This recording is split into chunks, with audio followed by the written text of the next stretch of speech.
wimike Yesu Kristo mu buzima bwawe akubera umwami. Yazanywe no kugira ngo uronke ubugingo kandi uburonke busagutse.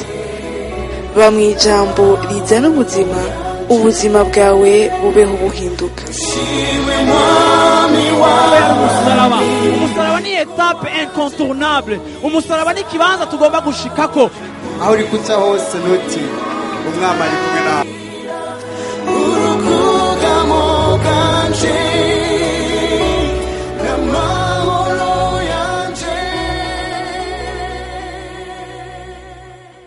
Nous honorons ta présence, Esprit de Dieu. Twifuza kubaho kwawe mpwemu w'Imana. Nous respectons ta présence. Mana turubasha kubaho kwawe. Seigneur Jésus, nous soumettons notre cœur à ta Seigneurie.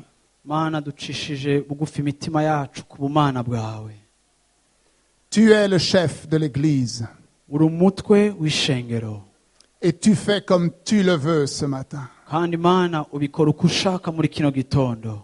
Père, nous nous prosternons devant toi. Mana duciye bugufi imbere yawe. Toi seul, tu es Dieu. Wewe wenyene uri Imana. Tu es le vrai Dieu. Uri Imana yonyene y'ukuri. Tu es le Dieu vivant. Kandi uri Imana ibaho.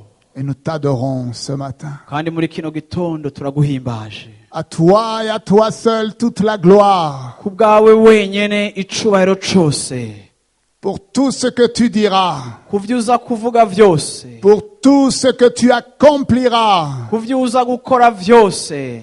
Dans le beau nom de Jésus-Christ. Mu izina ridasanzwe rya Yesu Kristo. Et le peuple de Dieu dit Mu bwoko bw'Imana bukavuga ngo Amen. Amen. Et Amen. Amen.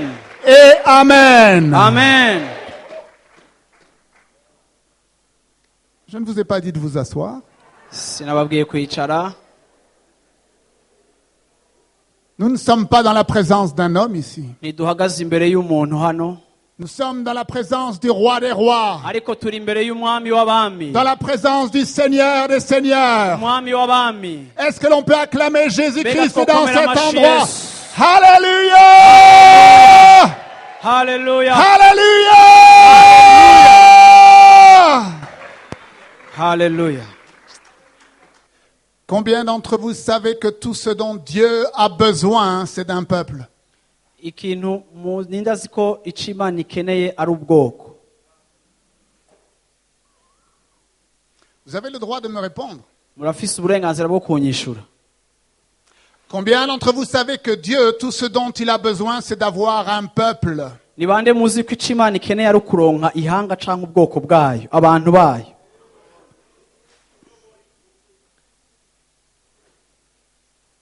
Dieu travaille toujours avec un reste. Imana imisi yose yamikorana n'amasigarira. Et il n'a pas changé. Kandi ntiyahindutse.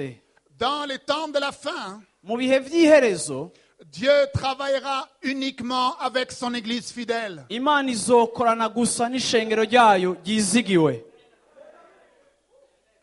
Je ne sais pas pour vous, Sinzi kubiberekeye mwebwe, mais moi j'ai mis mon nom sur la liste. ariko je narashize izina ryanje muri urwo rutonde. Alléluia! Amen. Alléluia! Amen. Combien d'entre vous, vous êtes prêts à entendre la parole du Seigneur ce matin? Ni bande mwitegure kumva ijambo ry'Imana muri kino gitondo? Mon Dieu, vous avez le droit de mettre du volume. Murafise uburenganzira bwo kongereza ko ijwi. Combien d'entre vous, vous êtes prêts à entendre la parole du Seigneur ce matin? Abiteguye kumviriza ijambo muri kino gitondo. Vous n'êtes pas ici pour entendre une prédication. Ntimuri ngaho kugira ngo mumvirize ubundi butumwa, Vous n'entendrez pas de prédication. ce kuko matin. ntimuza kumva ijambo ubutumwa. Je vous promets ce Ariko matin ndabemereye muri kino gitondo que vous entendrez la parole du Seigneur. yuko muza kumva ijambo ry'Imana.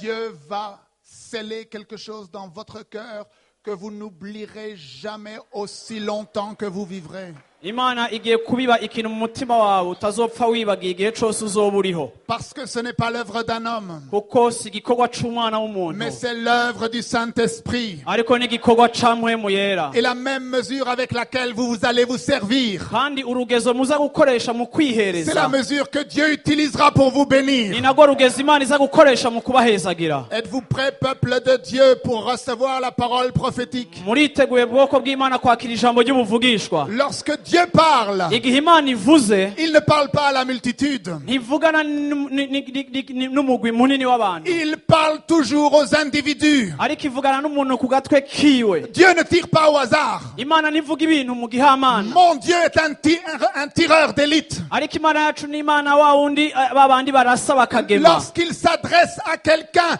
il s'adresse à lui par son nom. igihe ivuganye n'umuntu ivugana nawe mu izina ryiwe Il dit, je te connais par ton nom. ikavuga ngo ndakuzi mu izina ryawe. Parce que si vous pensez que Dieu parle à la foule, kuko nimba mwibaza ko imana ivugana n'umugwi munini w'abantu alors vous direz toujours que c'est pour le voisin. muzokwama mwibaza ko iryo jambo ari iry'uwo mwicaranye. Et si le groupe va sur la gauche, rero umugwi niwagenda ibubamfu vous allez sur la gauche. namwebwe muza kugenda ibubamfu. Si le groupe va sur la droite, hama uyu mugwi niwagenda ibuburyo vous allez sur la droite. namwe mukagenda iburyo nyene. Et puis, s'il se trompe, hama nibihenda vous n'êtes pas responsable. nta kundi wowe ntibiyakuvuyeko. Mais Dieu n'agit pas de la sorte. ariko imana si gukikora. Dieu te connaît par ton nom, mon ami. imana ikuzi mu izina Il ryawe. sait exactement qui tu es. arazi uwo uriwe Il connaît exactement ta situation. kandi irazi n'ibikwerekeye Et byose. depuis toute éternité, il a prévu de te parler ce matin. ni kuva ibihe bitarabaho yari yateguye ko uyu munsi kuvugisha. Est-ce que vous avez des oreilles pour entendre, mbega peuple mwoba de Dieu au mufise amatwi yo Burundi? kumva abantu b'imana mu Burundi? Amen. amen Amen. amen. Combien d'entre vous savez que Jésus-Christ ne connaissait pas tout? ni bande muri mwege bazi ko yesu atarazi byose? Vous saviez cela? mwari mubizi Est-ce que vous saviez cela? ibyo? mwari mubizi Que Jésus, lorsqu'il est venu sur la terre, il ne savait pas tout. yuko yesu igihe yaza ku isi atarazi byose? Ah, ça c'est une bonne nouvelle, pasteur Marc. iyi ni inkuru nziza pasteur Mark. Ah oui, oh je me sens déjà mieux maintenant. ubu rero numva umenga ameze neza. Combien d'entre vous savez que Jésus-Christ a dû apprendre certaines choses? ni bande muzi yuko yesu hari ibintu yarinze kwiga? Ok. Calmement, buhoro buhoro, sans parler, mutavuze, sans vous tourner vers votre voisin. utaravye n'uwo mwicaranye. Asseyez-vous. wicare. L'une des choses que Jésus-Christ, le Fils de Dieu, a dû apprendre. ikintu yesu yarinze kwiga, Vous voulez savoir ce que c'est? muragomba kumenya ico arico?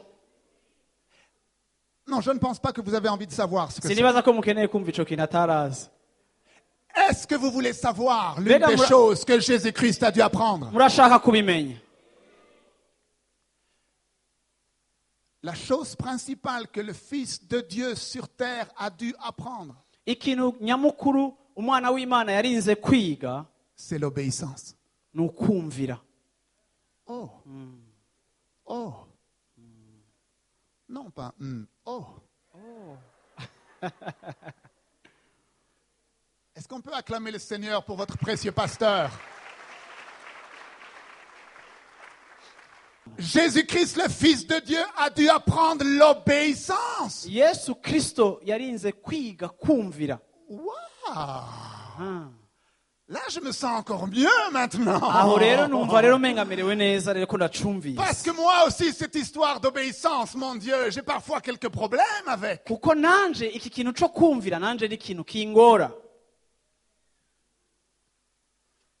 Est-ce que vous voulez savoir la façon dont Jésus-Christ a appris l'obéissance? muragomba kumenya uburyo yesu yize kumvira Vraiment? by'ukuri.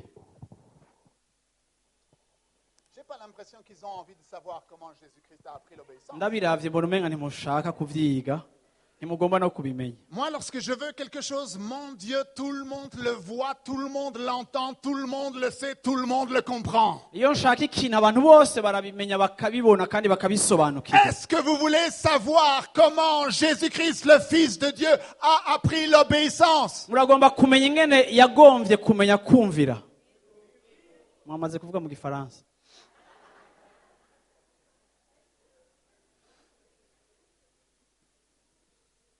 Ah, moi je sais, il est venu au séminaire du pasteur Marc. Je ndabizi yaraje muri seminaire yateguwe na Pasteur Mark. La conférence, comment apprendre l'obéissance en Yara- 3 étapes. Yaraje mu gikorane kivuga ngo mbega ni gute twokwiga kumvira mu bice bitatu. C'est ça? Nuko yaje Yesu. Non, non, non. Il a acheté un bon livre. Yaraguze igitabo ciza cari caranditswe muri ico gihe Oui, ciwe. 7 points pour l'obéissance. Ingingo ndwi zitwigisha kumvira. C'est ça? Nivyo wonya. Il n'y a qu'une seule façon par laquelle le Fils de Dieu a appris l'obéissance. Hari uburyo bumwe gusa yigiyemo kumvira. Et il y a une seule façon pour vous et moi d'apprendre l'obéissance. Kandi hari uburyo bumwe bwanje na wewe bwo kwiga kumvira. Il n'y en a pas 2. Nta buryo bubiri Il buhari. y a une seule façon. Ariko hari uburyo bumwe gusa tugomba kuvyigamo. Et cette façon, Hama ubwo buryo c'est à travers la souffrance. ni mu gucishwa mu mibabaro. Quand bien même il fut fils, Naho yari umwana, il a appris l'obéissance par les choses qu'il a souffertes. yize kumvira biciye mu mibabaro yababajwe. Combien d'entre vous dans cet endroit, vous êtes prêts à changer? Ni bande muri mwebwe ngaho no munsi mwiteguriye guhinduka? Vraiment? Vy'ukuri? Vous êtes sérieux avec cela? Aho murabizi neza ico muvuze ko mushaka guhinduka? Dieu est intéressé en une chose ce matin. Imana rero yitwararitse ikintu kimwe gusa uno munsi muri kino gitondo. C'est de vous changer. No kubahindura. Est-ce que vous êtes désireux de changer ce matin, peuple de Dieu? Mbega murafise icifuzo co guhinduka bwoko bw'Imana? Amen. Amen. Amen. Amen. Soyez concentrés pendant 20 minutes. Munkurikirane neza iminota 20. Je vous promets Ndabemereye que vous n'oublierez jamais la parole que vous entendrez du ciel ce matin. ko mutazokwibagira ijambo Imana igiye kubazanira rivuye mu ijuru muri kino gitondo. Le Père va vous parler. Data agiye kuvugana namwe. Je vous le promets. Ndabibemereye. Et si cela ne se produit pas, Hama kandi navyo nibitakoreka, ne m'invitez plus jamais. ntimuzosubire kuntumira, Jetez-moi des pierres. muzontera amabuye. Vous allez entendre Dieu ce matin. Muraza kumva Imana muri kino gitondo. Est-ce que vous pouvez prendre vos Bibles dans le livre de Saint Marc au chapitre 4, Murashobora gufata Bibiliya zanyu muri Mariko igice ca 4, au verset 35. duhere ku murongo wa 35. Marc 4, Mariko verset 35. 4 guhera kuri 35.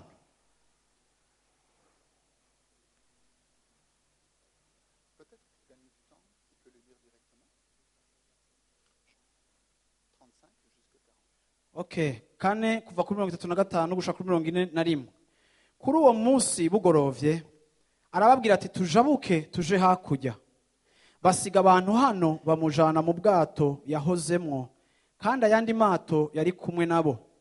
Nuko haza inkubi ikomeye y'umuyaga, imipfunda yisuka mu bwato bwariko buruzura. Ariko we yararyamye mu mutwe w'inyuma yiseguye umusego yisinziririye. Baramukwangura baramubaza bati mwigisha ntubabaye ko turiko turapfa? Arikangura azibiza ingunza abarira ikiyaga ati hora utekereze. Umuyaga uraca habagahwekere gose. Arababaza ati niki kibateye ubwoba? Ntimurizera? Baratinya bagira ubwoba bwinshi, barabazanya bati mbega uyu n'umuntu ki umuyaga n'ikiyaga ko bimumvira? Jésus était en train de dormir à la barque. Yesu we yari karasinzira hanze. Et la tempête vient. Hama umuyaga mwinshi uraje. Et les disciples ont peur. Hama abigishwa bagira ubwoba. Parce qu'ils voient que leur vie est en danger. kuko babona ko ubuzima bwabo buri mwirinde, Et ils voient que Jésus-Christ est en train de dormir. kandi bakabona yuko na Yesu ubwiwe yari aryamye. Il dit, Jésus, réveille-toi, ma vie est en danger. baravuga ati Yesu vyuka, ubuzima bwanje buri mwirinde. Jésus se lève, il ordonne au vent de se taire et à la tempête de se calmer. Yesu aravyuka ategeka umuyaga n'ibihuhusi gutekereza. Le vent se calme, la tempête s'arrête. Igihuhusi n'umuyaga byose birahagarara. Et les disciples sont vraiment surpris. Hama abigishwa ivyo birabatangaza. Mais Jésus-Christ se tourne vers eux. Hama Yesu Et arahindukirira il dit quelque chose de très surprenant. ababwira ikintu kidasanzwe. Il leur dit, mais comment n'avez-vous pas de foi? Arababwira ati mbega bigenda gute ko mudafise ukwizera? En fait, Jésus-Christ est en train de leur dire, Mu yandi majambo Yesu ariko arababwira ngo et mon ami, bagenzi, tu es fou. n'umusazi, Ta vie est en danger. ubuzima bwawe buri mwirinde. Ne sais-tu pas que sans la foi, ta vie est en danger? Mbega ntuzi yuko atakwizera ubuzima bwawe buri mu gihe kibi? Tu es rentré dans cette marche chrétienne sans la foi, ta vie est en danger. Warinjiye muri uru rugendo rw'ubukristo ariko ubwinjiramo atakwizera, ubuzima bwawe buri mwirinde. Tu veux faire face à cette maladie sans la foi, mon ami. Ta vie est en danger. Jésus-Christ est en train de Mbega te uriko dire. uragwana n'iyo ndwara atakwizera, Yesu akakwishura ngo mwene data uri mwirinde. Tu veux faire face à ces défis dans ta famille sans la foi, mon ami. Ta vie est en danger. Uriko uragomba guhangana n'ivyo bibazo biri mu muryango wawe atakwizera, mwene data ubuzima bwawe buri mwirinde. Tu veux faire face à ces défis financiers sans la foi, ta vie est en danger, dit Jésus. Uriko urashaka guhangana n'ivyo bibazo by'ubutunzi atakwizera ufise, Oh, mais uri Jésus, mwirinde. mais Jésus, tu es dans ma barque. Yesu ntaco bitwaye, uri mu bwato ndimwo. Je pensais que c'est tout ce dont j'avais besoin. Nari nzi yuko ico nkeneye gusa ari uko uba uri mu bwato ndimwo. Moi, tous les dimanches matins, je viens à l'église. Oh, iminsi Jésus. yose kwa Mungu ndaza mu rushengero Yesu, nari nzi ko bikwiye. Je chante même dans la chorale. Enda naririmba no muri korale. Et parfois, je serre la main du pasteur. Rimwe na rimwe na pasiteri turagumbirana. Je pensais que tu étais dans ma barque. Nari nzi yuko ivyo bikwiye uri mu bwato bwanje. Jésus te dit, mon ami, ta vie est en arakubwiye ngo danger. mugenzi ubuzima bwawe buri mwirinde. Je me souviens de ce frère. Ndibuka uyu mwene data, Un jour, il a rêvé. umunsi umwe yagize inzozi. Et dans son rêve, il partait à l'aéroport pour voyager. muri izo nzozi yari kafata urugendo agenda gufata indege ku kibuga c'indege. Et il était avec sa valise devant le comptoir pour s'enregistrer. Yari ifise isakoshi yiwe yiyandikisha nk'abagira binjire mu ndege. Il était en train de rêver. Yariko ararota. Et tout à coup, dans son rêve, un voleur vient et lui prend sa valise. Muri ako kanya umusuma araje muri iyo ndota amutwaye isakoshi. Et lui, il reconnaît que c'est un démon. Hama we uwo mwanya abona ko ari umudayimoni amwivye. Et il lui dit, dans le nom de Jésus, tu laisses ma valise. Aravuga ati mu izina rya Yesu rekura isakoshi yanje. Et le démon le regarde, Hama umudayimoni aramuraba il prend la valise afata isakoshi et il lui dit, aramubwira ngo Peuh, dans le nom de Jésus, et il s'en va. mu izina rya Yesu aca aragenda aritwara isakoshi. Wow! Arakanguka Le frère se réveille. aca aravyuka. Mon Dieu, mais qu'est-ce qu'il s'est passé? N'ibiki vyabaye? Je pensais que cette formule magique, dans le nom de Jésus, c'était tout ce dont j'avais besoin. Nari nzi yuko aka kantu ko kuvuga izina rya Yesu arico conyene nkeneye. Mes amis, votre vie est en danger. Bene data ubuzima bwanyu buri mwirinde. Je veux que vous l'entendiez ici au Burundi. Votre vie est en danger. Ndagomba ngo uvyumve ubitahure ngaha mu Burundi ubuzima bwawe buri mwirinde. Vous devez avoir la foi. Mutegerezwa kugira ukwizera. Vous devez avoir la foi. Mutegerezwa kugira ukwizera. Ok, laissez-moi être honnête avec vous. Reka tuvugizanye ukuri je namwe. Je vais vous poser une question. Ndashaka kubabaza iki kibazo. Je peux vous poser une question? Ndashaka kubabaza ikibazo. Vous allez me répondre honnêtement? Muranyishura muvugishije ukuri? Oui ou non? Ego. Vous savez, dans la vie, ce qui est important, ce n'est pas tout le temps les gens qui viennent avec les bonnes réponses. Urabizi mu buzima ikintu gikenewe se abantu bama baza bafise inyishuzo. Dans la vie, ce qui est important, c'est les gens qui viennent avec les bonnes questions. mu buzima ikintu gikenewe ni abantu baza bafise ibibazo vyo Oui, parce que les bonnes questions, ça vous jauge. kuko ibibazo iyo bije birimo ukuri birabaha kumenya igipimo Vous savez exactement où vous en êtes. mukamenya aho mugeze. Je peux vous poser une question? Ndagomba rero kubabaza ikibazo. Combien d'entre vous dans cet endroit, Ni bangahe muri mwebwe muri kino kibanza vous aimez Dieu? mukunda Imana? Ok, si vous aimez Dieu, levez-vous à votre Nimba place. mukunda Imana muhaguruke mu kibanza cyawe Rapidement, rapidement. kandi munyarukije.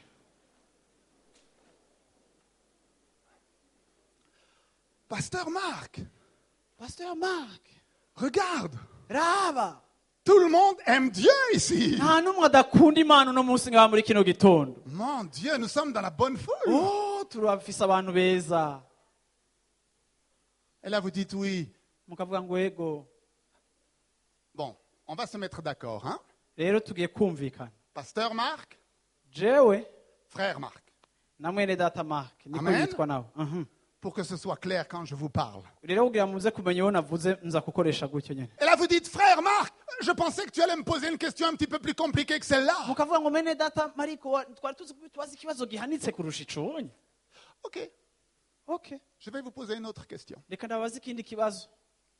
Combien d'entre vous pouvez dire Ni bande muri mwebwe bashobora kuvuga ngo qu'au cours des 30 derniers jours, yuko mu minsi 30 iheze vous avez passé au moins chaque jour de votre vie une demi-heure seul dans la présence de Dieu pour le louer et l'adorer? ukavuga uti mu minsi iheze naramaze muri iyi minsi 30 iheze naramaze iminota 30 ku munsi imbere y'Imana ndayihimbaza ndi jenyine atabundi turi kumwe ndi jenyine. Je ne parle pas de venir à l'église. Sindiko navuga kuza ngaha ku rusengero. Je ne parle pas d'assister à une réunion de prière. Sindiko navuga no kuza mu gikorane categuwe. Je ne parle pas d'écouter une cassette de louange dans la voiture ou à la maison. Simvuze no kumviriza indirimbo zo gutazira mu modoka canke muhira. Je parle de passer tous les jours, Ndivuze nti iminsi yose mu iyo minsi 30 iheze au moins niburi une demi-heure, minota 30 seul, wenyene à aimer le Seigneur, uri kurakunda Imana uyihimbaza. à l'adorer. Uyihimbaza. Si au cours des 30 derniers jours, Nimba muri iyi minsi rero 30 iheze vous n'avez pas passé tous les jours, nimba iminsi yose utaronse au moins une demi-heure, niburi minota 30 ku munsi seul dans la présence de Dieu, wenyene uri mu bwiza bw'Imana, si vous ne l'avez pas fait, nimba rero utabikoze muri iyi minsi iheze je vais vous demander de vous asseoir. wengenda gusa wicare.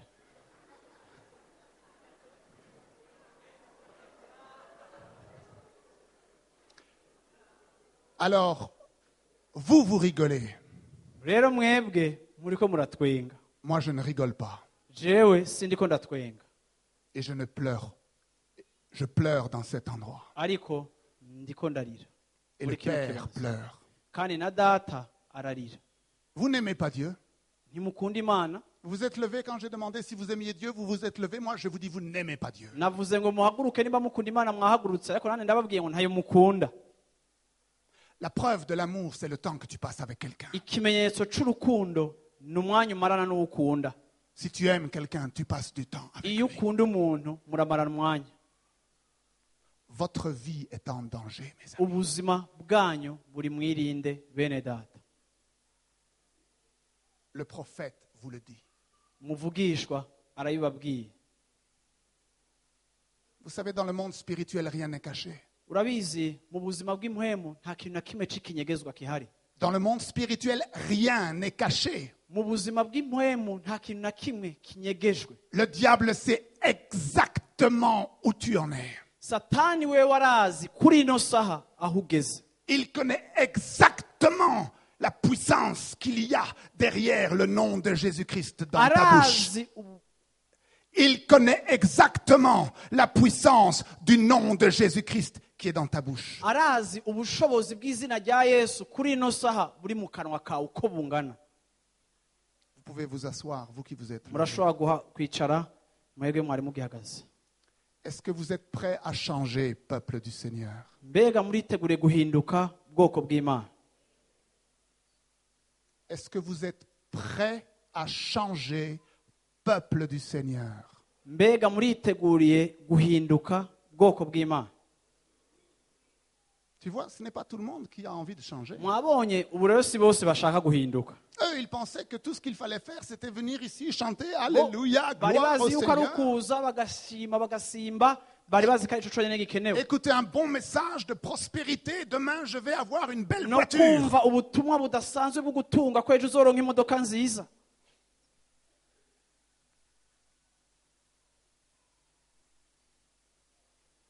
Dieu n'est pas intéressé par ton confort. Imana ntiyitwararitse kugubwa neza kwawe, Dieu est intéressé par changer ton caractère. ariko Imana yitwararitse guhindura ubuzima bwawe. Vous devez avoir la foi, Jésus-Christ dit. Yesu arababwira ngo mutegerezwa kugira ukwizera. Et là, Aho rero cette histoire de foi, ibyo bintu byo kwizera biragarutse. je ne sais pas pour vous, Sinzi nkamwe, mais moi, c'est la chose qui m'a le plus embêté dans ma vie chrétienne. nico kintu camye kinkoroga mu rugendo rwanje rw'agakiza. Vous n'avez pas idée combien j'ai été frustré à chaque fois qu'un homme de Dieu venait sur l'estrade et disait « Tu dois avoir la foi ». Nimwomenye ingene vyanshisha igihe cose haza umukozi w'Imana kuri podium akavuga ngo mugomba kugira ukwizera. Iyo suje narayanga. Est-ce que certains d'entre vous, cette histoire de foi, ça vous a un petit peu embêté? Mbega namwege hari abantu ibi bintu vyo kwizera vyaba vyarigeze kushika ahantu bikakurambira bikagushika batayi. Soyez honnête. Tuvugisha ukuri. Soyez honnête. Tuvugisha ukuri. Oui. Moi, je venais à l'église, je m'asseyais là sur le devant. Je naricara ngaho imbere mu rushengero. Et le prédicateur disait « Tu dois avoir la foi ». Umuvuga butumwa akavuga ngo mugomba kugira ukwizera. Et moi, je disais « Ouais ». Nane nkaja banga ni ego.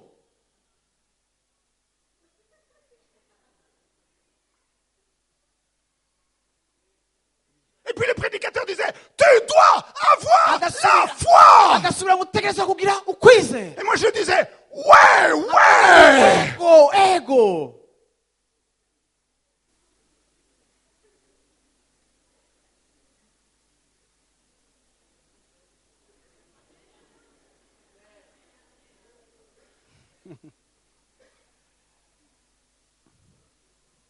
La parole de Dieu déclare que la foi vient de ce qu'on entend. Ijambo ry'Imana rivuga ngo Et ukwizera ce kuva qu'on entend de la Kuvyo- parole de Dieu. twumva ibyo twumva bikava ku ijambo ry'Imana.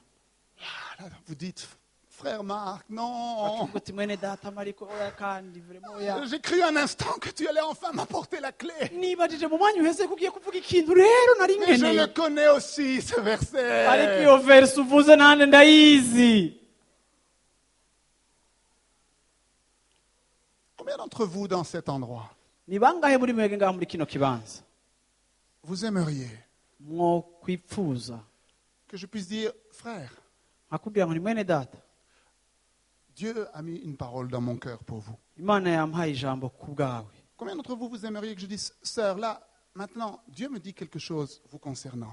Nkavuga nti mushiki wanje ariko Imana yaje kumbwira kikwerekeye, ni bande bipfuza ko novuga gutyo. Combien d'entre vous, vous aimeriez que je prophétise maintenant là sur votre vie? Ni bangahe muri mwege mwipfuza ko novugishwa ubunyene ku Levez buzima la main bwawe. si vous aimeriez que Tuza je le amaboko fasse maintenant. nimba mushaka ko ndabikora, tuza amaboko Bien haut que je vous vois. hejuru cane kugira ngo ndababone Allez-y. cane. Oh, tu vois, Urabona tout le monde a levé la main. bose badugije amaboko. Bon, presque tout le monde. Okay, hafi bose. Parce qu'il y en a qui commencent à avoir des doutes concernant mes questions. Hariho abatanguye kwikeka ibibazo ndiko ndabaza. Donc, pour ceux qui ont levé la main, Kuri abo badugije ukuboko et ceux qui auraient bien aimé la lever mais qui ne l'ont pas fait, n'abakudugije mu muboko mu mutima ariko batagushize hejuru.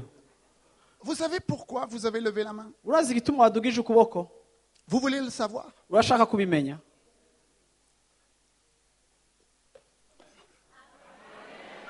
Okay.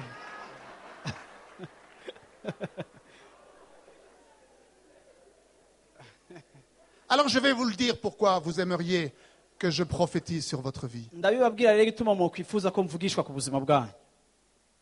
C'est parce que vous êtes des fainéants. Nuko muri abanebwe.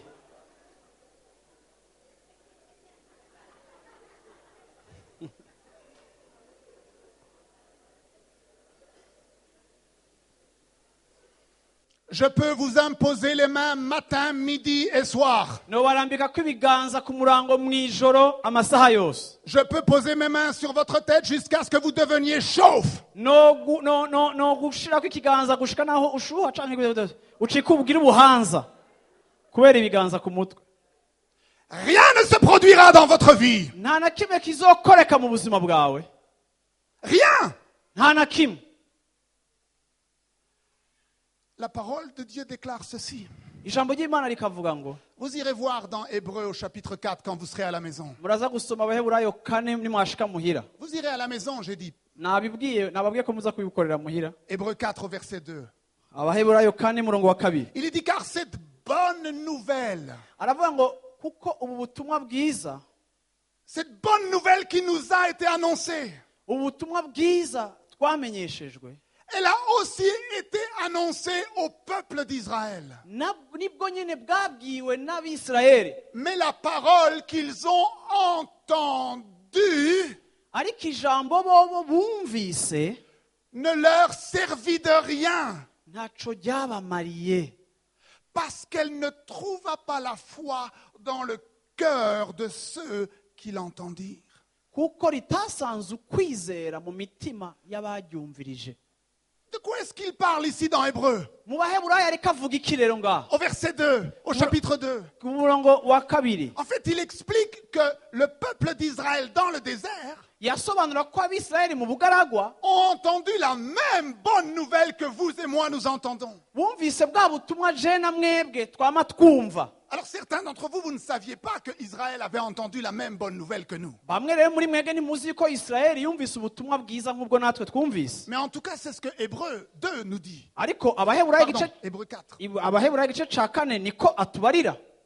Et cette parole qu'ils ont entendue Iri jambo rero bumvirije ne leur servit de rien. ntaco ryabamariye, Parce qu'elle ne trouva pas la foi dans le cœur de ceux qui l'entendirent. kuko ritasanze ukwizera mu mitima y'abariko bararyumviriza.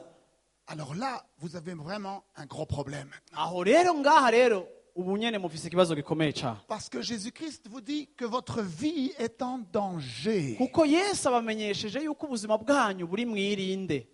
Ensuite, il nous dit que ce qui manque dans ta vie, c'est la foi. Hama akakubwira ngo ikibuze mu buzima rero bwawe ni ukwizera. Et puis, il nous dit que la foi vient de ce que nous entendons et ce que nous entendons de la parole de Dieu. Hama akatubwira ngo ukwizera kuzanwa n'ibyo twumva kandi biva mu ijambo ry'Imana. Mais là maintenant, dans Hébreu, on voit que même si on entend la parole de Dieu, elle ne nous servira à rien si nous n'avons pas déjà la foi. Mu Baheburayo bakatubwira rero ngo naho rero mwokumviriza ijambo ntaco rizobamarira nimwaryumviriza atakwizera gusanzwe kuri muri mwebwe. Vous savez que même si Jésus-Christ, le Fils de Dieu, Mbega murazi yuko Yesu Kristo ubwiwe umwana w'Imana entrait par le derrière de la salle, yo kwinjirira inyuma hariya mu rusengero, Jésus-Christ dans son corps ressuscité, aje muri wa mubiri wiwe wazuka, lui qui a des cheveux blancs comme la neige wa wundi afise imishatsi yera nka sheregi et des yeux comme des flammes de feu, n'amaso ameze nk'imbeya z'umuriro, lui qui est revêtu de lin blanc, umwe yambaye umutamana qui wera, a une ceinture d'or sur la poitrine, afise n'umusipi et dont les w'inzahabu, pieds sont embrasés comme de l'airain ardent, n'ibirenge vyiwe bimeze nk'ivyatsi umuriro lui dont le son de la voix est comme celui des grandes eaux, wijwi ryiwe rimeze nk'imifunda y'amazi manini et manini, de la bouche duquel sort une épée à double wa mu tranchant. kanwa kiwe hasohoka ijambo rimeze nk'inkota ifise ubukora Même bubiri. si le Fils de Dieu venait dans cet endroit et prophétisait sur ta vie, Naho yoza muri kino kibanza suko akavugishwa ku buzima bwawe, rien ne se passerait. nta na kimwe cokoreka, Il ne peut pas contredire sa parole. kuko adashobora kuvuguruza ico yavuze mu ijambo ryiwe. Il ne peut pas contredire sa propre parole. Ntashobora kuvuguruza ijambo ryiwe ubwiwe. La parole qu'ils ont entendue ne leur servit de rien. Ijambo bumvise ntaco ryabamariye. Vous pensez que tout ce dont vous avez besoin, c'est de venir à l'église? wibaza yuko ico ukeneye ari ukuza mu rushengero. Non, non. Là, tu dis, frère Marc, tu exagères. Aho uravuga uti mwene data Mariko uriko urakavya Non, rero. non, non. Ok, si toi, tu prophétises sur ma vie et que rien ne se passe, bon, d'accord. Wewe basi wovugisha ku buzima bwanje ntibibe aho novyemera ari wewe Mais basi. si Jésus venait. Ariko Yesu yoza. Ah, parce que moi, franchement, combien de fois dans mes temps de prière, j'ai dit, Jésus, apparais-moi, s'il te plaît. Ko wowe uzi kangahe mu masengesho yanje nsenga nti Yesu nyereka nshaka kukubona. Et là, tu me dis que même s'il m'apparaît, ça ne fera rien. Hama ukava ngo naho yoza ngo ntaco hinduka. Non, non, là, tu exagères, frère Marc. Aho rero uriko urakavya mwene data. Ok. Okay. Vous voulez une autre histoire de Jésus dans la barque? Urashaka iyindi nkuru ya Yesu mu bwato?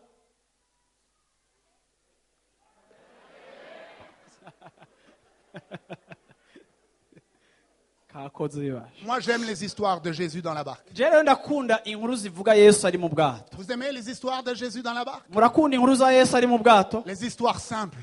Inkuru zisanzwe. Si les histoires sont trop compliquées, Iyo inkuru zihanitse cyane zigoye no kumva. un jour Jésus nourrit une multitude. Umunsi umwe Yesu yagaburiye ibihumbi, Il guérit les malades, il chasse les démons. akiza abagwayi, yirukana abadayimoni. Et à la fin de la journée, il dit à ses disciples, prenez la barque, passez de l'autre côté, je vous rejoindrai après. Umunsi uheze arungika abigisha ati mwene mugende n'ubwato munyitangire imbere nzobasanga ku nzira. Et pendant ce temps, Jésus-Christ monte sur la montagne et il passe toute la nuit dans la présence de Dieu. Muri ako kanya aja ku musozi amara ijoro ryose ari mu kubaho kw'Imana. À l'aimer, Akunda Imana, à l'adorer. ayihimbaza. Et la Bible dit que vers la fin de la nuit, il rejoint ses disciples en marchant sur l'eau. Hagati mu ijoro asanga abigishwa atambukira hejuru ku mazi. Vous connaissez abakurikira. l'histoire? Iyo nkuru mwese murayizi. Mais il y avait une tempête en même temps. Ariko kandi n'uwo munsi nyene hari Et les igihuhusi. disciples voient un homme marcher sur l'eau. Intumwa zibona umuntu atambukira ku mazi. Et ils ont peur. Hama bagira ubwoba. Parce qu'ils pensent que c'est un fantôme. Kuko bibaza ko ari muzimu. Et Mouzemo. Muzimu canke igisizi imwe complicated. Et Jésus dit, non, non, non, non, je ne Yes. suis pas un fantôme, c'est moi. Yesu aravuga ati no sindi igisizi imwe ni jewe. Et Pierre dit, Jésus, si c'est toi, ordonne que je sorte de la barque et que je marche sur l'eau et que je vienne à ta rencontre. Petero aramubwira ati nimba ari wewe tegeka ntambukire ku mazi nzahuri. Et Jésus dit à Pierre, Pierre, viens. Yesu aramubwira ati Petero ingo. Et Pierre, il lève son pied de la barque et Araduza ukuguru oh, arahonyora. il marche sur l'eau. Aratambukira ku mazi. Oui ou non? Sivyo? Oui ou non? Sivyo? Est-ce que Pierre a marché sur l'eau? Oui ou non? Yagendeye ku mazi. Non. Non. Oya. Non. Oya. Non. Oya. On ne marche pas sur l'eau, sur la planète Terre. Ku isi nta muntu agendera hejuru y'amazi. Le lac Tanganyika, Tanganyika après la Réunion. inyuma y'igikorane. Allez essayer. Genda mugerageze. Oh, non, non, non. Parce que ça peut être dangereux. Ibi rero birashobora kutukwegera ibara. Ça peut être dangereux. Birashobora kudukwegera mu byo Allez kugenda. plutôt à la maison, Ahubwo nimugende muhiri wanyu. dans la salle de bain. Hama muri dushe yanyu sinzigene meze. Mettez 5 cm d'eau. Hamushiremo amasantimetero 5 y'amazi. Ça, c'est plus raisonnable. Ivyo Hein? vema vyo kumvikana aho nta sanganya tuza kugira. Et essayez de marcher sur l'eau. Hama rero ugerageze gutambukira kuri ayo mazi. On ne marche pas sur l'eau sur la planète Terre. Nta ugendera ku mazi hano muri ino si. Pierre n'a pas marché sur l'eau, mes amis. Petero ntiyagendeye ku mazi bene data. Pierre a marché sur la parole de Jésus-Christ. Petero yagendeye kw'ijambo rya Yesu Kristo. Mais comme il n'y avait pas de foi en lui, Ariko kuko atakwizera kwari muri we, glou, glou, glou. aribira mbe mu kwibira mu kirundi tubivuga. Même si Jésus vient et te parle, Naho Yesu yoza akakuvugisha, cela n'aura aucun effet dans ta vie. ntaco vyokora mu buzima bwawe.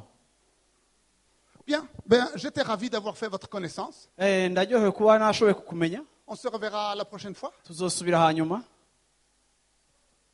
Non, c'est une blague. yareka aratera inkuru. Combien d'entre vous voulez recevoir la clé? Ni bande muri mwebwe mushaka kwakira urufunguruzo? Combien d'entre vous comprenez Ni que bangahe- vous allez entendre le Père vous parler ce matin? Ni bande mwizera ko muza kumva data avugana na mwebwe muri kino gitondo? Ne laissez rien vous distraire. Ntimukemere ikintu na kimwe ngo kibasamaze. Aucun enfant, Ntihagire umwana, aucune pensée, ntihagire n'iciyumviro. aucun chrétien indiscipliné. N'umukristo atagira indero akuri hafi. Soyez concentrés. Ariko ushira amaso yawe Cette wumvirize. parole changera votre vie pour toujours. Kuko iri jambo rizohindura ubuzima bwawe kubw'ibihe byose. Le Père est sur le point de graver quelque chose dans votre cœur. Data yiteguriye gushira n'ikimenyetso ku mutima wawe kidasanzwe. Proverbe 14, 14. Imigani 14:14. Vous retournerez vers ce verset encore et encore. Uyu murongo murawusubiramo kandi musubiremo. Vous méditerez ce verset encore et encore. Muzorimbura kuri uyu murongo mubishishikare kubikora. Proverbe 14, 14 dit ceci. 14:14 mu migani havuga ngo Il dit, l'insensé se rassasie de ses voix. usubira inyuma mu mitima wiwe azogera gute? Azohazwa n'inzira ziwe ubwiwe. L'insensé se rassasie de ses voix. Igipfu gihazwa n'inzira zacu. Ça veut dire que Dieu dit que l'insensé Imana ivuga yuko igipfu il est satisfait ni kirahaze dans ce qu'il fait. mu byo ariko arakora. Il vient à l'église le dimanche, Araza mu rusengero kwa Mungu, il va à la cellule le jeudi, akagenda muri serire kwa kane, il donne sa dîme, aratanga igira cumi ciwe, il chante à la louange. ari mu mugwi w'abaririmbyi. Ça va toi, la vie chrétienne, ça va? Ubuzima bwa gagakiza ni sawa, bimeze neza. Ouais, moi ça va. Akavuga ngo yego ni sawa. La Bible dit que tu es insensé Bibiliya ivuga ngo uri igipfu parce que tu te rassasies, tu te nourris de ces choses-là. kuko wewe uhazwa kandi wigaburira ivyo usanzwe ukora. Vous savez, on est rassasié quand on a été au restaurant. Turahaga iyo twagiye muri resitora gufungura. Mon Dieu, il n'y a plus de place. Tukavuga uti "Oh, nta kibanza kikihari cyo On ne kugira veut plus rien d'autre. nta kindi nokongerako." Dieu dit, l'insensé se rassasie de Imana ses reka voix. avuga ngo igipfu gihazwa n'inzira zacu, Mais il dit le juste. ariko umugororotse Se rassasie ahazwa de ce qui est en lui. n'ibimurimo. Ce qui est en lui. Ibimurimo. Lorsque tous les matins, Igihe iminsi yose mu gitondo vous entrez dans la présence de Dieu winjiramo mu kubaho kw'Imana et que vous adorez le Maître. ugahimbaza umukomeye uhambaye. Je t'aime, Jésus. Ndagukunda Yesu, Je suis amoureux de toi, mon Seigneur. numva kugukunda mwami. Je t'aime, Jésus. Ndagukunda Yesu. Lorsque tous les matins, Igihe cyose mu gitondo, tous les matins, igitondo cyose, tous les matins, ibitondo byose, lorsque tous les matins, igihe iminsi yose mu gitondo vous entrez dans la présence de Dieu. winjira mu kubaho kw'Imana. Je t'aime, Jésus. Ndagukunda Yesu. Vous ne lui demandez rien. Vous êtes juste là pour l'aimer et Ntaco l'adorer. uriko uramusaba, uri ngaho kugira ngo umukunde umuhimbaze. Alléluia.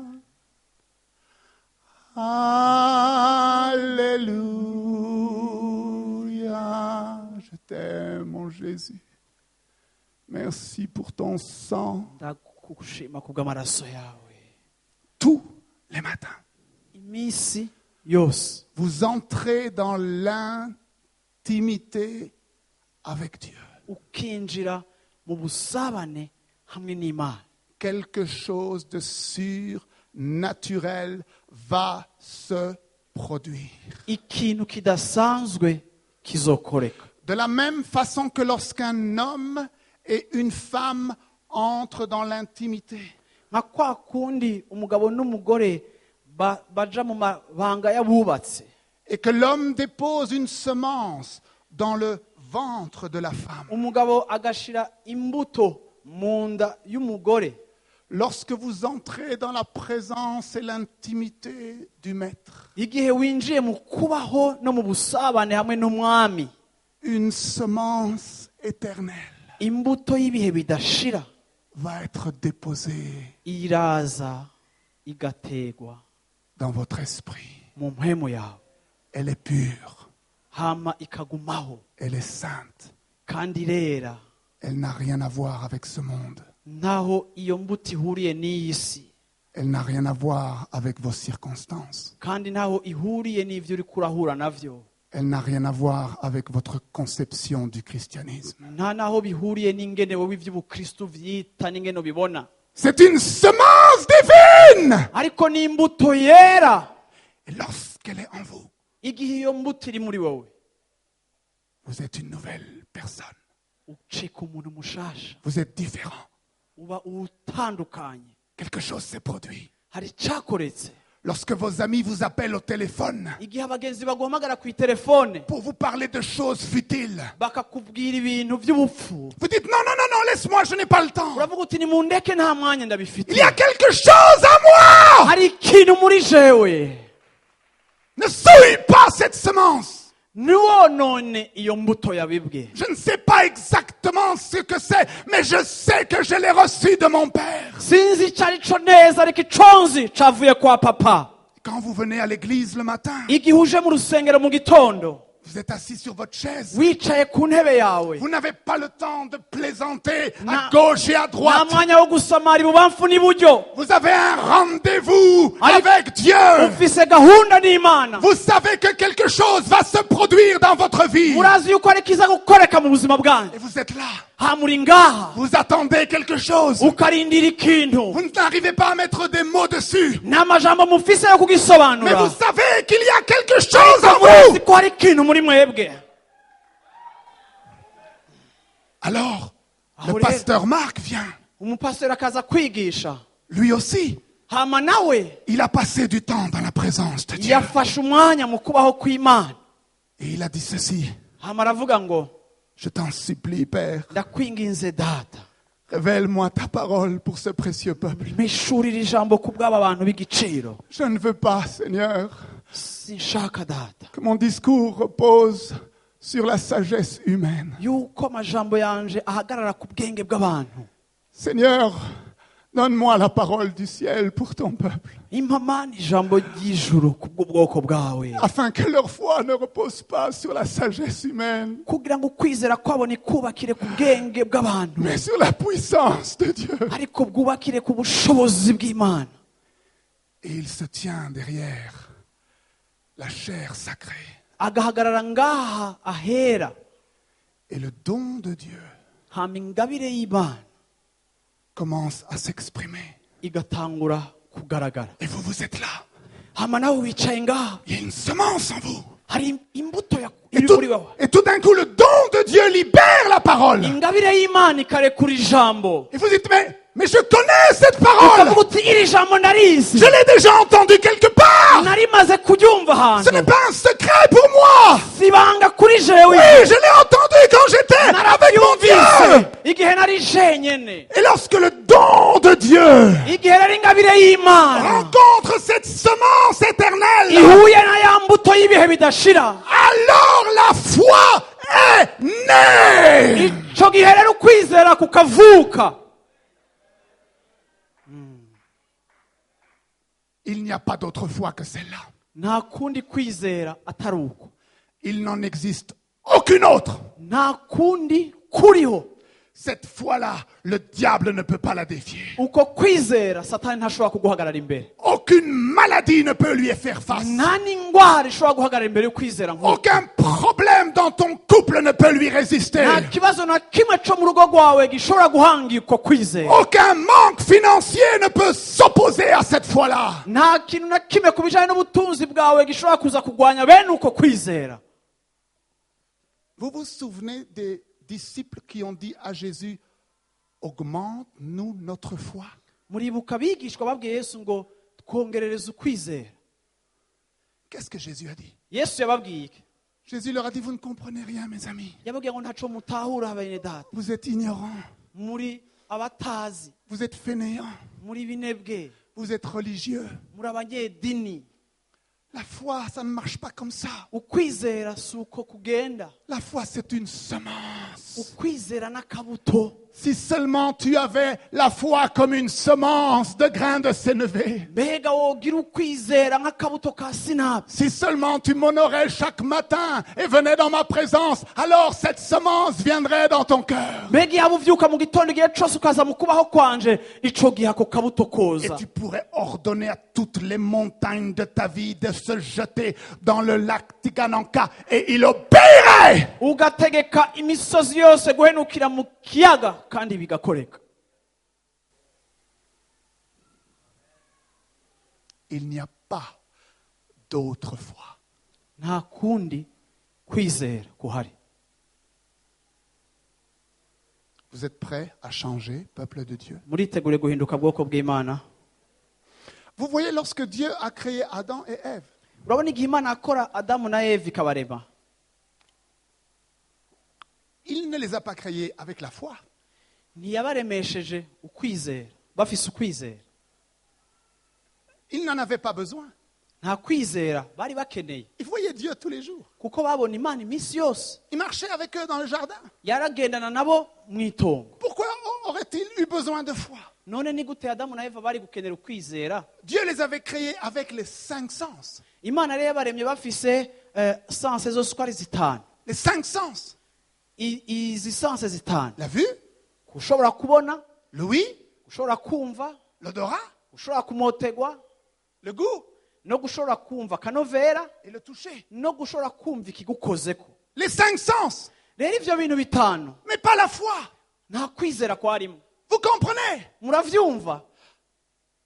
L'homme ne possède pas la foi. umwana w'umuntu rero nta kwizera mu buryo busanzwe asanzwe afise. La foi n'est pas une chose naturelle. ukwizera si ikintu gifatika cumvikana mu bwenge. Mon Dieu, je ne sais pas combien de fois vous avez prié pour ce problème et à chaque fois que vous quittez votre chambre de prière, vous êtes en train de vous dire, mon Dieu, j'ai l'impression que rien ne se passe. sinzi kangahe wasengeye ico kibazo, ariko upfa kuva mu cumba aho wagisengeye ukavuga uti ariko naho nasenze sinzi ko ari kiza kuba Mana, sinzi ko ari kiza kuba kwe. Je suis guéri par les meurtrissures de Jésus. Je suis narakijijwe guéri par les meurtrissures kubw'imishishagu ya de Jésus. Kristo. Je suis guéri Imishishagu par ya les meurtrissures Kristo, de Jésus. narakijijwe kubw'imishishagu ya Kristo.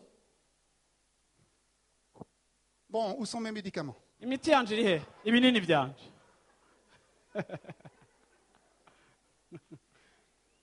Vous avez lu ce passage dans la Bible qui dit que tout ce qui n'est pas le fruit d'une conviction muramaze gusoma ahantu Bibiliya ivuga ngo ikintu cose kitavuye mu kwizera est un péché. ni icaha. Tout ce qui n'est pas le fruit d'une conviction, ikintu cose kitavuye mu cemezo co mu mutima, Dieu dit que c'est un péché. Imana icita icaha. Mais comment est-ce qu'elle vient alors, cette conviction? none uko kwemezwa kuza gute mu buzima bwanje? Je suis guéri par les meurtrissures de Jésus. Je suis guéri par les meurtrissures de Jésus. Je suis guéri par les meurtrissures.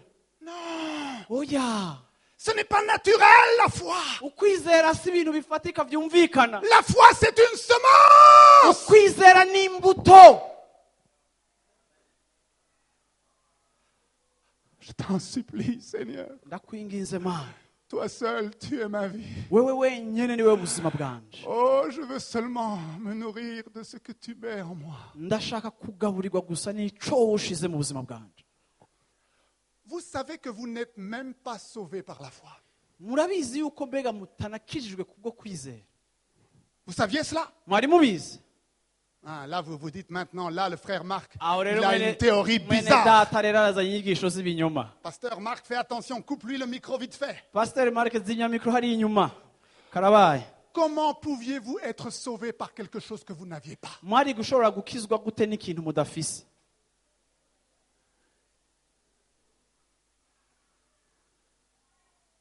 Comment pouviez-vous être sauvé quand vous étiez pécheur par quelque chose que vous n'avez pas? Mwari gukizwa gute igihe mwari mukira abanyabyaha kandi mugakizwa n'ico mudasanzwe mufise? Ah oui, mais Marc, tu n'as pas lu le passage qui dit que c'est par le moyen de la foi que vous êtes sauvés? Mbega ntiwasomye ahantu bavuga ngo ni kubw'ukwizera mwakijijwe?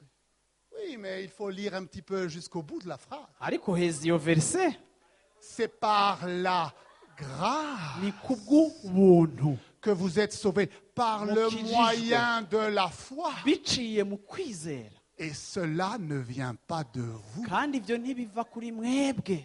Arrête de te débattre avec la foi, mon ami. Reka kugwana no kwizera mwene data. Tu as un rendez-vous tous les matins Igi- avec le Dieu de la foi. Igitondo cose ufise gahunda n'umwami w'ukwizera. Dieu n'a rien besoin qui est en toi. Nta kintu na kimwe mu bikurimo Imana ikeneye. Dieu n'a rien besoin que tu possèdes. Nta n'ico akeneye ko asanga ufise ngo Dieu acitize. n'a pas besoin de ta conception du christianisme. Ntikeneye n'ingene ubona ivy'ubukristo. Dieu n'a pas besoin de ce que tu penses être juste ou faux. Ntikeneye no kumenya ico wibaza ko ari ico c'ukuri canke atari ic'ukuri. Dieu a seulement besoin de mettre sa semence divine dans ton cœur, dans tes moments d'intimité. Akeneye gushira akabuto gusa mu buzima bwawe muri ca gihe canyu c'ubusabane. Et de désirer que lorsque le don de Dieu s'exprime, Hama no kwifuza yuko igihe ingabire y'Imana iriko irakora, que lorsque le prophète de Dieu déclare la parole, yuko igihe cose umuvugishwa ariko ararekura ijambo, qu'elle rencontre cette semence qui est déjà là. ko iryo jambo rihura na kwa kwizera gusanzwe kuhari. Moi, je ne viens jamais à une réunion en me disant « Waouh, qu'est-ce qui va se passer aujourd'hui ?» Je siza mu gikorane mvuga ngo mbeho nibiki biza kuba uno munsi haza kubike. Moi, je ne quitte jamais une réunion en disant « Waouh, j'avais jamais entendu ça !» Simva no mu gikorane mvuga ngo ya ibisine bwavyumve. Non, tout ce que j'entends quand je vais dans une réunion, Iyo ivyo numva vyose nje mu gikorane gusenga, si je ne l'ai pas déjà entendu quand je suis sur mes genoux, igihe ntari navyumvise igihe nari ku mavi yanje. imagine-toi qui se trompe. Iyumvire rero ko yari imbere yawe yihenze, Amen. sivyo? Imagine-toi que le prédicateur ne fait que raconter des histoires. Iyumvire ko umuvugabutumwa guhagaze imbere atakindi ariko arakora atari aratera amakuru.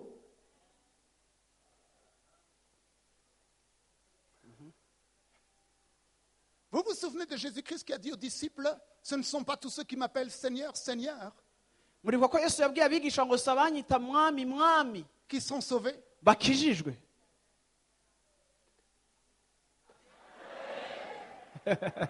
Ce bouton-là, il faut Ça, je vais l'utiliser le plus garder, souvent. hein. oui, je vais le garder. Il fonctionne bien. hein. Ça fonctionne bien.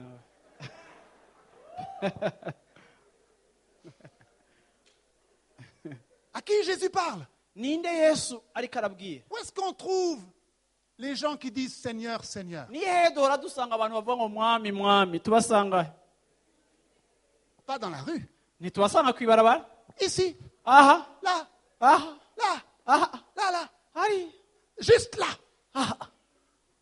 Bon, je fais attention de ne pas trop pointer du doigt pour qu'ils ne Ndagira- pensent pas nda- que là, nda- tout d'un coup, j'ai eu une prophétie le concernant. Hein?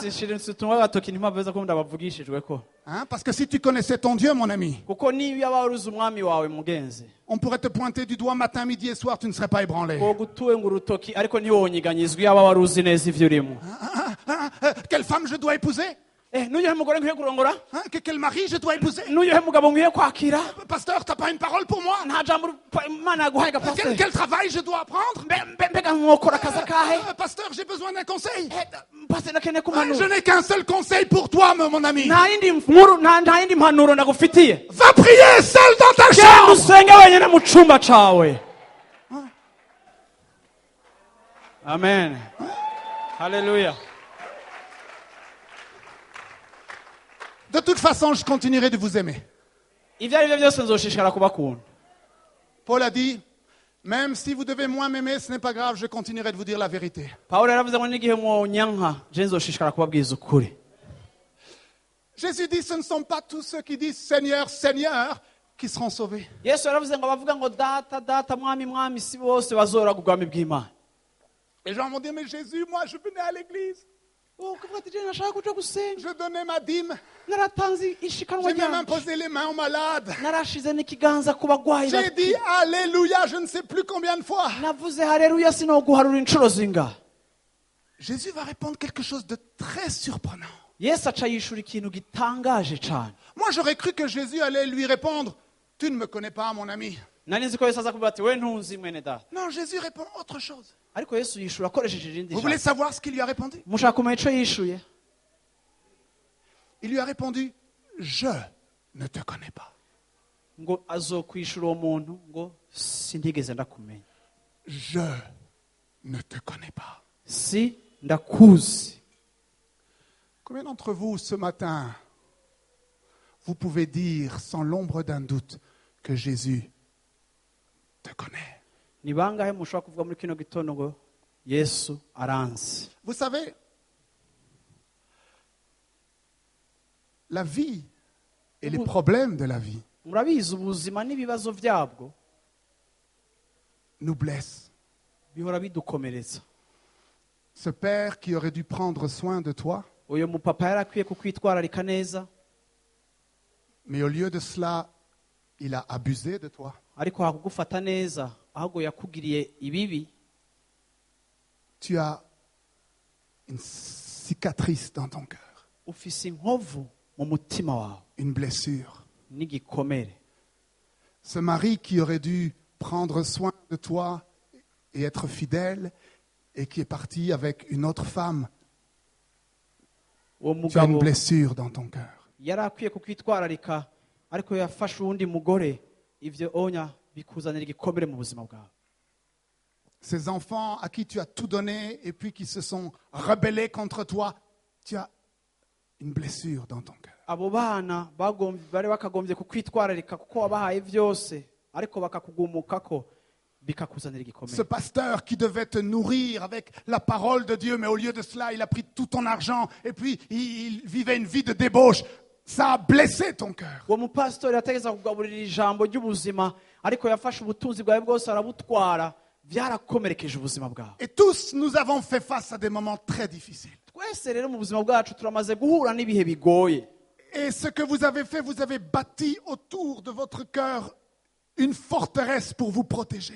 hama rero mwese ico mwakoze, twubatse igihome kugira ngo turinde umutima wacu kudasubira gukomereka kandi. Comme ça, si quelqu'un veut encore vous faire mal, vous avez une forteresse autour du cœur. Vous n'avez plus envie de souffrir. iyo ubonye umuntu agira aje kukugira nabi, ukazana za mpome kuko utagikeneye kandi gusubira kubona ivyo wabonye. Mais vous vous souvenez, dans le livre de l'Apocalypse, Jésus-Christ parle aux églises et il dit, je me tiens à la porte de ton cœur et je frappe. mwibuke ngene yesu mu byahishura yohana yavuze ngo abwira amashenga ati ndi ku muryango ndiko ndadodora ku muryango Vous w'umutima savez, wawe. ce passage-là, ce n'est pas pour les païens. uwo murongo yesu ntiyawubwiye abapagani, C'est l'une des 7 lettres aux églises. ni imwe mu makete indwi yandikiwe amashengero. Jésus, en fait, te dit ce matin, je suis à la porte de ton cœur. yesu arakubwiye muri kino gitondo ngo ndi ku muryango w'umutima wawe, Je veux te parler. ndagomba kuvugana nawe, Je veux te rencontrer chaque matin. ndagomba guhura nawe igitondo cose, Je veux t'aimer. ndagomba Je kugukunda, veux que tu m'ouvres toutes les portes. ndagomba kunyugurira imiryango yose y'ubuzima bwawe, Tous tes projets. imigambi yawe yose, Toutes tes pensées. ivyiyumviro vyawe vyose, Toutes tes peurs.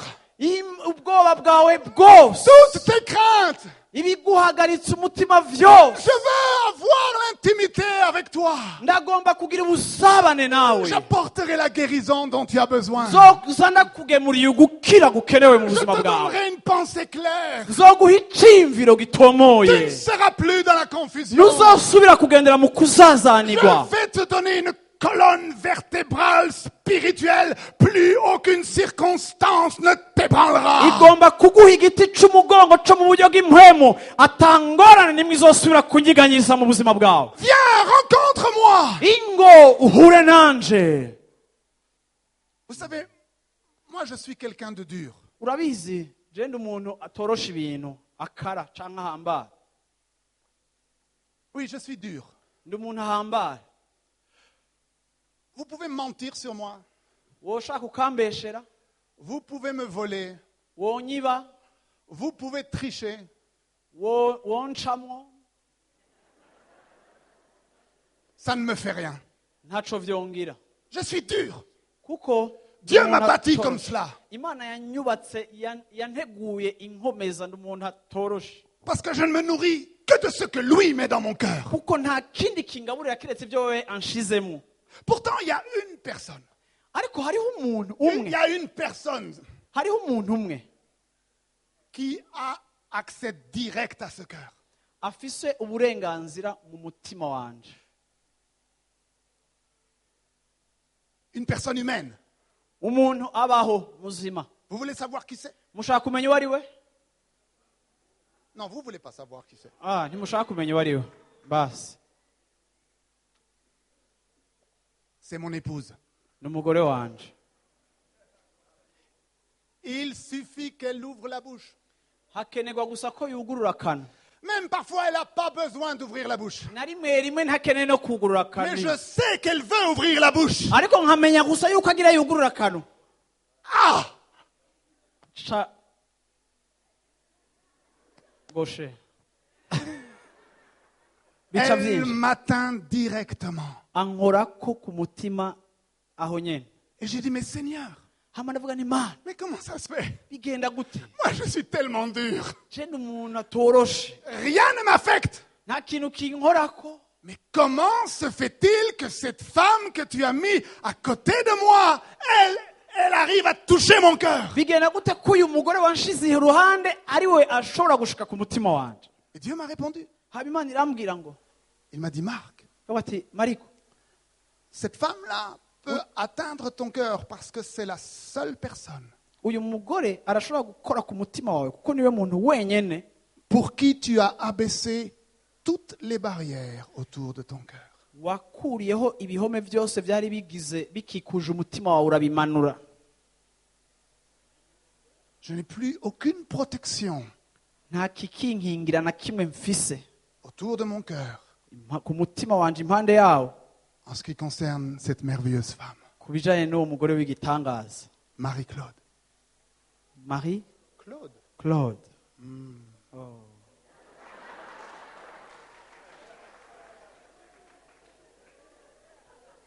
Vous voulez voir quelqu'un d'amoureux? muragomba kubona umuntu akunda ndi ngaha imbere yanyu Et Dieu nous dit ce matin, hama imana iratubwiye muri kino gitondo abaisse manura toutes les barrières ibihome byose washize autour de ton cœur. impande y'umutima wawe Tout le mal qu'on t'a fait, ibibi byose bagukoreye quel que soit le nom, iryo ari ryo ryose zina ryabigukoreye quelle que soit la personne, uwo ari we wese yabigukoreye viens me voir. ingundabe Je te guérirai, nzogukiza je te bâtirai, nzokubaka je te fortifierai, nzogukomeza je te donnerai mes instructions. nzoguha amabwirizwa yanje Je pense que vous devriez commencer à parler à votre Père ce matin. ndibaza ko mukwiye gutangura muri kino gitondo kuvugana na papa wanyu Je pense que vous devriez, pendant quelques instants, fermer les yeux maintenant minota mikeya mufunze amaso mutangure mumubwire et parler à votre Père. tangura uvugane na papa wawe aho uri mu kibanza cawe Allez-y, tangura ouvrez la bouche, ugurura akanwa kawe umubwire parlez-lui. mubwire Dites-lui, Seigneur, je te demande pardon kuvuga uti mana ndagusavye imbabazi d'avoir négligé ces moments avec toi. kuko nakengereye imyanya mbana nawe Dites-le lui avec vos propres mots. nimukoresha amajwi yanyu asohoke mukoresheje amajambo yanyu Allez-y, bimubwire demandez-lui pardon. mubwira akubabarire ko wamukengereye umwanya wawe nawe De ne l'avoir pas rencontré chaque jour de votre vie iminsi yose y'ubuzima bwawe utahuye nawe pour l'aimer. kugira ngo umukunde Allez-y, parlez-lui avec vos propres mots. nimumubwire mukoresheje amajwi yanyu Dites-lui qu'à partir d'aujourd'hui, mubwire uti guhera uyu munsi Vous revenez dans cet endroit d'intimité. muragarutse muri iki kibanza cyo gusangira Cet endroit nawe que vous n'auriez jamais dû quitter. iki kibanza mutari mukwiye guheba na rimwe mu buzima bwawe Allez-y, faites-lui cette promesse. nutangura umugirire iryo sezerano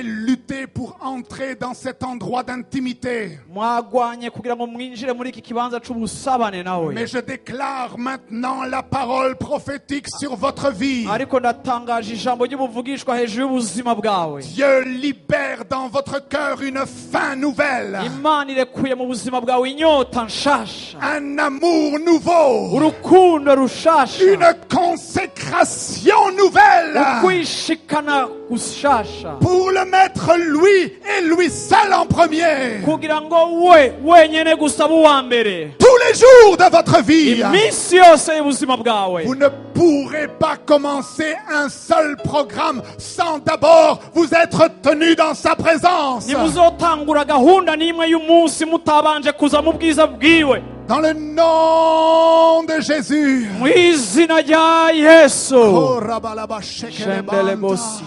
Allez-y, parlez en langue, peuple de Dieu. urashobora kuvuga mu ndimi Laissez votre esprit Rekura- s'exprimer devant le kuri Père. mpwemu yawe itangure kuvugana na papa Laissez votre esprit parler à Jésus. reka mpwemu wawe atangure kuvugana na yesu Adorez le Seigneur. Oh oui, laissez cet esprit d'adoration s'élever à travers ureke iyo mpwemu yo guhimbaza ize votre propre esprit et votre bouche. ureke impwemu yawe n'akanwa kawe Je reviens à la maison, Jésus. ndagarutse mu nzu papa yesu Je reviens à la maison, Jésus.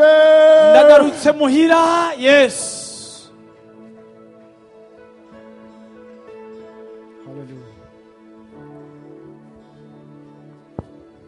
Alléluia. Fermez vos yeux, peuple du Ufunze Seigneur. amaso yawe Alléluia. Regardez Jésus. Urabe Regardez Yesu. Jésus.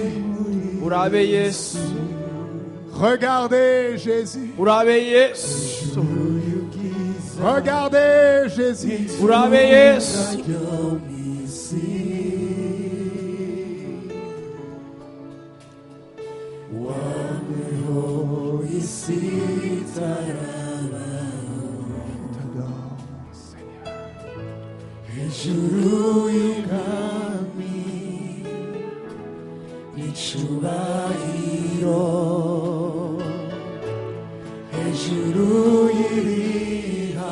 Adorez le Maître.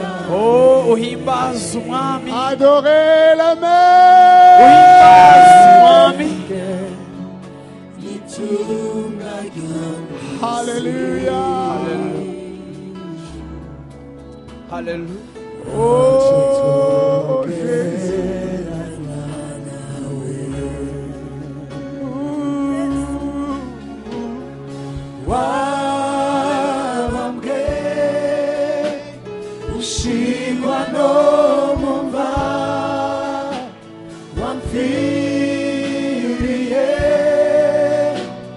Utaga wenyene wakubiswe ingozi y'ikibi wancunguye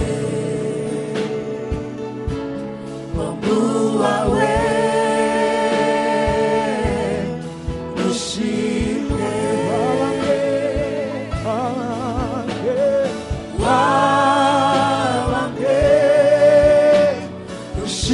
Quando mumva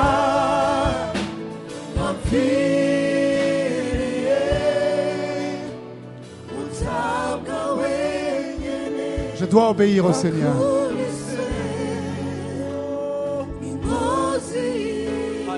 Je dois obéir au Seigneur. ngomba kumvira umwami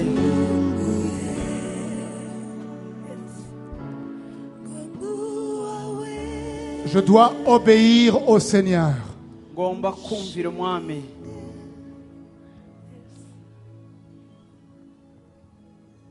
Continuez, juste que je puisse parler comme entendre. La même louange, la même. gumiza iyo ndirimbo nyene Il est une vérité spirituelle ni ukuri kw'impwemu Je n'ai pas le temps de vous enseigner là-dessus ce matin. simfise umwanya wo kubigisha kuri ivyo muri kino gitondo. Mais il y a une vérité spirituelle Ariko hariho ukuri ko mu buryo bw'impwemu dans la parole de Dieu. mu ijambo ry'Imana. À chaque fois Igihe cose que quelqu'un recevait une révélation du ciel, umuntu yaronka uguhishurirwa kuvuye mu ijuru, à chaque fois dans la Bible igihe cose muri Bibiliya que quelqu'un entendait la parole du Seigneur, umuntu yumva ico Imana ihejeje kuvuga akagihishurirwa. et je l'ai expérimenté dans ma propre vie aussi. Kandi ivyo narabibonye mu buzima bwanje nanje. La première chose que cette personne a faite, Ikintu ca mbere uwo muntu yumvise ijambo yaca akora après avoir entendu Dieu, amaze kumva Imana, la première chose, ikintu yakora c'est de faire une offrande. yazana ishikano. Ne me demandez pas d'expliquer pourquoi. Ntumbwire ngo ndagusigurire kubera iki. C'est un principe divin. Ni ikintu ngingo ngenderwako y'ijuru. Si vous voulez que cette offrande, Igihe ushaka kw'iryo shikano, si vous voulez que cette révélation nimba ugomba yuko uku guhishurirwa ne quitte jamais votre vie, itava mu buzima bwawe igihe cose co kubaho, je vous en supplie ce matin, ndabingiza muri kino gitondo vous devez la sceller. mubibe. Dites avec moi, sceller. Vuga hamwe nandi uti kubiba. Vous devez la sceller Utegerezwa kubiba avec une offrande. hamwe n'ishikano. C'est un principe divin. Ico ni ingingo ngenderwako yo mu buryo bw'impwemu.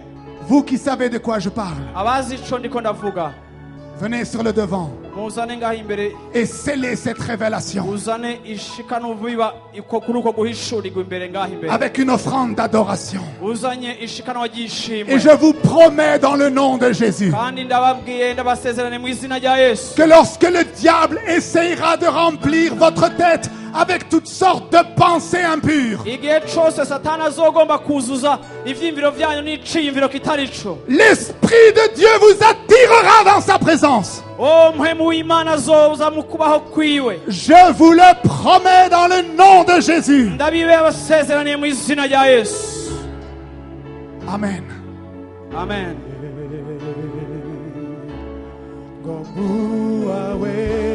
Et continuons d'adorer le Seigneur dans cet endroit. Bandanya gushimira Imana muri iyi ndirimbo. wabambwe gushirwa no mumva wamviriye utabwa wenyene wakubiswe inkozi y'ikibi wancunguye omuwawe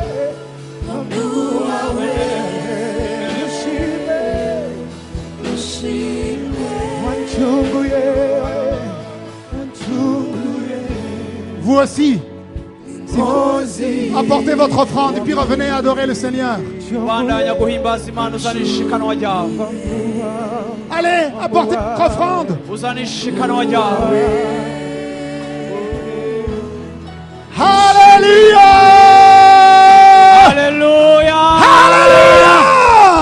Haleluya. Le Burundi ne sera plus jamais le même. Uburundi ntibuzosubira kumera uko Votre bwari bumeze. vie ne sera plus jamais la même. Ubuzima bwawe ntibuzosubira kumera uko bwari bumeze. Votre famille ne sera plus jamais la même. Umuryango wawe ntuzosubira kuba kwa kundi. Cette église ne sera plus jamais la même. Iri shengero ntirizosubira kuba uko ryari riri. Alléluia. Haleluya.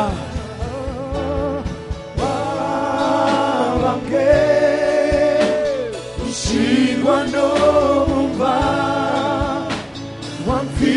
wamviriye utabwa wenyene wakubiswe inkozi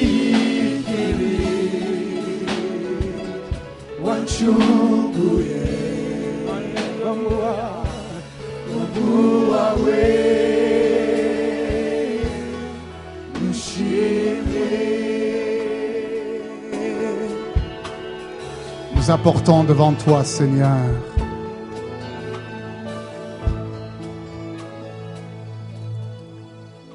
nous apportons devant toi, Seigneur, turazanye imbere yawe mwami nos cœurs, Papa, mitima yacu papa, nos vies, Seigneur, ubuzima bwacu papa, notre obéissance, ukumvira kwacu, notre adoration. ishimwe ryacu. Tu es le premier et le seul dans ma vie. uri uwa mbere kandi uri wenyine mu buzima bwanje. Merci, Saint-Esprit. urakoze mpwemu yera, Merci, Jésus. urakoze yesu. Preuve de notre obéissance. Oh, ikimenyetso cyo kumvira kwacu, Agrée cette offrande, Seigneur, wakirira ishikanwa ryacu muri kino gitondo, comme un parfum de bonne odeur. uryakire nk'ubumote bwiza. Une adoration agréable à Dieu. mana uguhimbaza kugushimisha. À toi toute la gloire. ubwawe ubwiza bwose ku bwawe À mana. toi, Jésus, toute la gloire. mana ubwiza bwose kuri wowe yesu. Amen. Vous Amen. pouvez vous asseoir. murashobora kuvyagira mu ntebe, Vous pouvez vous asseoir. murashobora kuvyagira mu ntebe. Ne soyez pas distraits. musamare, Ne soyez pas distraits. musamare. Que personne ne bouge. ntihagire uwukoma. Dès l'instant où vous passez la porte de cette église, igihe cose mwinjiye mu muryango w'urusengero, vous êtes sous l'autorité du serviteur de Dieu. muba muri munsi y'ububasha bw'umukozi w'imana. C'est lui qui vous donnera l'autorisation de partir. niwe aguha uburenganzira bwo gusohoka. Vous verrez. muzobona. Certains d'entre vous le sentez déjà dans votre cœur. bamwe muri mwebwe ndazi ko muriko muravyumva no mu mitima yanyu. Quelque chose s'est produit. hari ikintu cabaye. Vous verrez ce soir, vous verrez demain, vous verrez dans les urabibona semaines et les mois à mw'ijoro, venir. urabibona ejo, uzobibona muri iyi minsi yose igiye kuza. Les meilleurs jours de votre vie sont devant vous. iminsi myiza y'ubuzima bwawe iri imbere yawe. Amen.